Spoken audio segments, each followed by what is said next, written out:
কোনো রাজনৈতিক দলের নিষেধ করা, কোনো রাজনৈতিক দলের কর্মকাণ্ড বা কোনো রাজনৈতিক দলকে নিষিদ্ধ ঘোষণা করা নির্বাহী আদেশে, সেটা আমরা সমর্থন করি না। আমরা আমাদের বক্তব্য দিয়েছি অনেক আগে যে বিচারিক প্রক্রিয়ার মধ্য দিয়ে কোন রাজনৈতিক দলকে রাজনৈতিক দল হিসাবে নিষিদ্ধ করার যে বিষয়টি সেটা নির্ধারিত হোক, লেট দি কোর্ট ডিসাইড। আমরা তো সেই কোর্টে যাওয়ার জন্য আইনটা সংশোধন করেছি। সেই আইনটা আগে ছিল না, যদিও সংবিধানের বিধানে উল্লেখ ছিল, কিন্তু সেই বিধান অনুসারে সংশ্লিষ্ট আইনে পরিবর্তনটা আগে আনা হয়নি, পরবর্তীতে আনা হয়েছে। এখন যে কোনো রাজনৈতিক দলের বিরুদ্ধে গণহত্যা, মানবতা বিরোধী অপরাধের বিচার অথবা আরো যেগুলো অপরাধের কথা এখানে বলা আছে, যুদ্ধ অপরাধ সহ, এগুলো সংগঠন হিসাবে যে কোনো রাজনৈতিক দলের বিরুদ্ধে অভিযোগ আনায়ন করা যেতে পারে। এবং সেইভাবে যদি সে সমস্ত রাজনৈতিক দলের বিরুদ্ধে যাদের বিরুদ্ধে অভিযোগ থাকবে সেটা যদি আদালতে উত্থাপিত হয় এবং বিচারিক প্রক্রিয়ার মাধ্যমে যদি সেটা নির্ধারিত হয়, সেটা নির্বাচন কমিশন মানতে বাধ্য। এছাড়া অন্য যে কোনো প্রক্রিয়া নির্বাহী আদেশের মধ্য দিয়ে যদি আমরা রাজনৈতিক দলের নিষিদ্ধ চাই, তাহলে সেটা হবে একটা ভয়ঙ্কর চর্চা।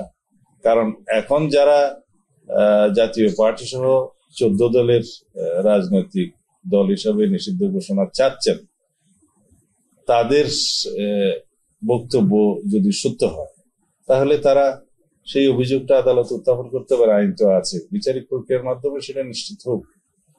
আমি আপনাদের উদ্দেশ্যে বলতে চাই, আওয়ামী লীগের নেতৃত্বে 2024 সালের 7 জানুয়ারি যে আমি ডামি ভুয়া নির্বাচন হলো, তাতে 28টি রেজিস্টার্ড রাজনৈতিক দল সম্ভবত অংশগ্রহণ করেছে।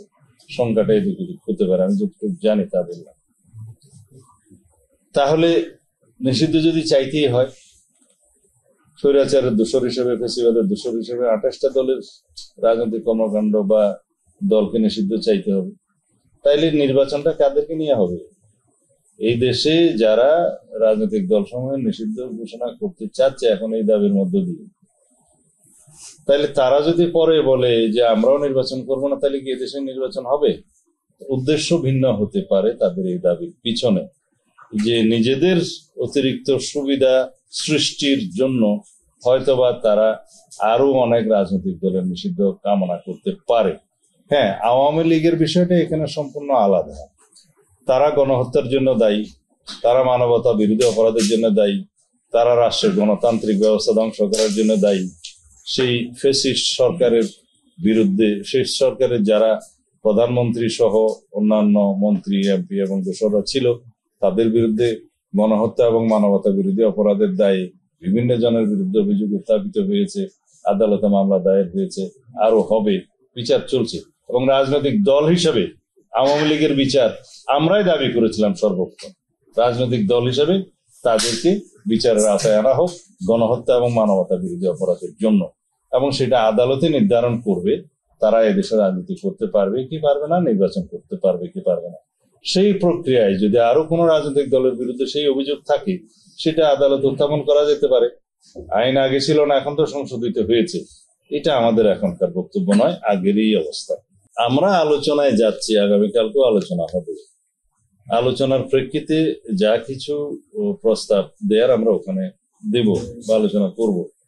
আমরা নীতি ঠিক করেছি যে এমন কোন প্রক্রিয়াকে আমরা উৎসাহিত করব না, যেমন স্পেশাল কনস্টিটিউশনাল অর্ডার বা এক্সট্রা কনস্টিটিউশনাল অর্ডার, যাই হোক, যে প্রক্রিয়াটা বিদ্যমান সংবিধান বহাল থাকা সত্ত্বেও সেটা আবার অনুমোদিত হবে, তাহলে একটা খারাপ নজির সৃষ্টি হবে।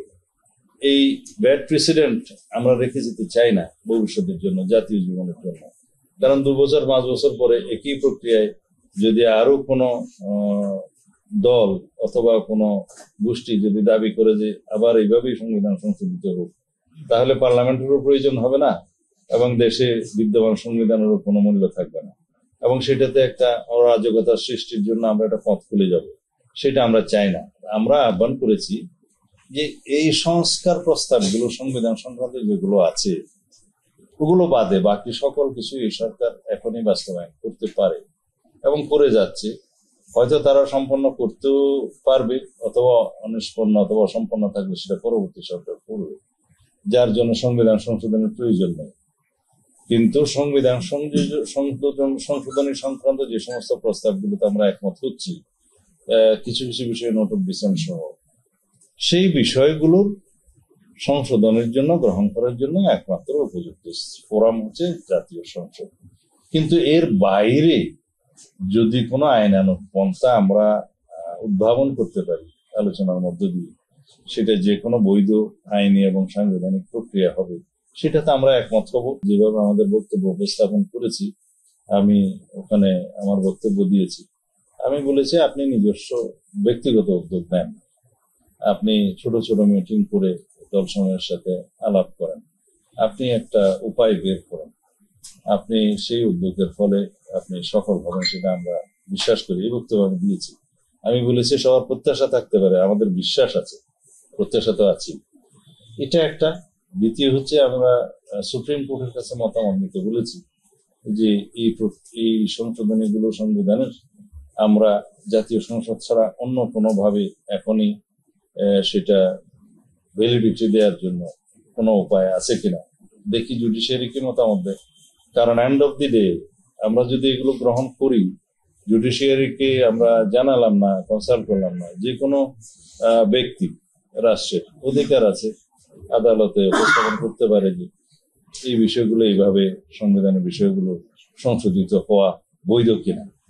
সে তার অধিকার পূর্ণ হলে, তার ব্যক্তি জীবন এবং সম্পদের অধিকার সংক্রান্ত যে কোনো বিষয়ে যখন আদালতে যাবে, আর্টিকেল 31 অনুসারে সেটা অধিকার দেয়া আছে, তখন আদালত কি বলবে?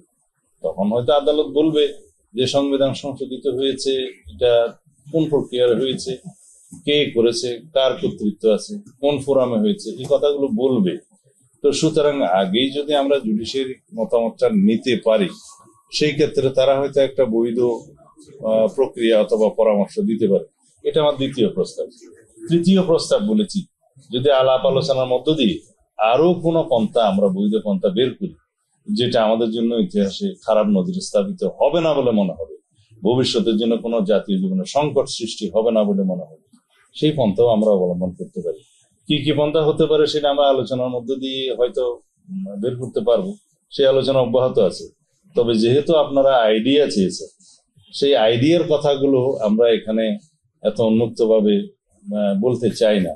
অনেকগুলো প্রস্তাব এসছে, সেই প্রস্তাবগুলোর মধ্যে একটি দল দুটো প্রস্তাব দিয়েছে, আর একটি দল একটি প্রস্তাব দিয়েছে, যেগুলো কোনো বৈধ প্রক্রিয়ার মধ্য দিয়ে পরবর্তী জাতীয় সংসদে অনুমোদনের প্রেক্ষিতে বা শর্তে গ্রহণ করলে এখনই কোনো আইনি জটিলতা সৃষ্টি হবে না, সেরকম দুই একটা পন্থা অবশ্যই আছে, সেটা আমরা আলোচনার সময় বলবো। বাংলাদেশে যদি রাজনৈতিক স্থিতিশীলতা প্রতিষ্ঠিত না হয়, গণতান্ত্রিকভাবে নির্বাচিত রাজনৈতিক সরকার প্রতিষ্ঠিত না হয়, তাহলে দেশে একটা সাংবিধানিক শূন্যতা বিরাজ করতে পারে। সেই শূন্যতার মধ্যে জাতীয় ঐক্য বিনষ্ট হবে। সেই জাতীয় বিনষ্ট হলে সেটা সূত্র ধরে অতীত ফেসিবাদ সুযোগ নেবে এবং তাদের হাত ধরে আঞ্চলিক শক্তিগুলো এখানে জড়িত হয়ে যেতে পারে পরস্পর বিরুদ্ধে, এবং একটি বৈশ্বিক শক্তিও সেই সুযোগটা নিতে পারে। এই আশঙ্কাগুলো প্রকাশ করেই আমি বলেছি যে যদি আমরা স্থিতিশীল রাজনৈতিক সরকার প্রতিষ্ঠা না করতে পারি জাতীয় সংসদ নির্বাচনের মধ্য দিয়ে নির্দিষ্ট সময়ের মধ্যে, তাহলে এই আশঙ্কাগুলো একদম উড়িয়ে দেওয়া যায় না। সেই ক্ষেত্রে আমরা বলেছি শুধু জাতীয় নিরাপত্তা হুমকির মধ্যে পড়বে তা নয়, এখানে আঞ্চলিক নিরাপত্তার বিষয়টি জড়িত হয়ে যেতে পারে। তবে আমরা দেশকে সেই দিকে নিয়ে যেতে পারি না, এবং আশা করি এই জাতি সেটা বুঝবে, আমরা সবাই বুঝবো, এবং আমরা একটা শান্তিপূর্ণ সমাধানের মধ্যে যেতে পারবো আলোচনার মাধ্যমে।